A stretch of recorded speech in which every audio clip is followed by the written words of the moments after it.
বাজার আজকে কি মাছ এনেছি আপনাদের সামনে তুলে ধরবো। মামপুতে স্কুলে যায় বলে মামপুতে ভিডিও হচ্ছে না, চলো চলো। তো কি কি মাছ এনেছি অবশ্যই আপনাদের সামনে তুলে ধরার চেষ্টা করব আমি।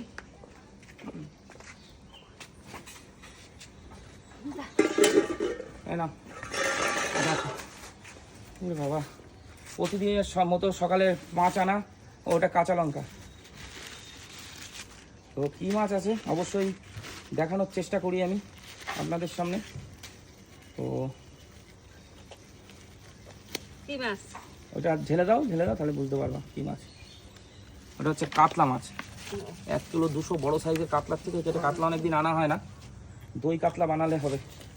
আর ওর মধ্যে কি, আর দুটো আছে দেখো, ওই দুটোই কাটার আছে, এইগুলো কাটার তো লাগছে না। এর মধ্যে হচ্ছে সেই আমার স্পেশাল মাছ, বাইন মাছ। হ্যাঁ, এই আমার বিরাট লাগে, বান ছাড়া আমি কিছু বুঝি না। আর ওই ওই ওই মাছে ওটা ঢেলে দাও, ওর মধ্যে ঢেলে দাও, বান মাছের মধ্যে ঢেলে দাও, কাটতে হবে তো। ছোটো মাছ আছে, ছোটো মাছ কি রয়েছে নাকি আগের দিনে? না না, খাওয়া হয়ে গেছে তো, ঠিক আছে। এই ছোটো মাছ কটা নিয়েছি, ভালো লাগে এই মাছগুলো। দেখুন বন্ধুরা, আজকে তাহলে বাজারটা কেমন হয়েছে অবশ্যই জানাবেন। এই দেখুন, একদম সুপার মাছ নিয়ে আসা হয়েছে, ঠিক আছে। শেষ করে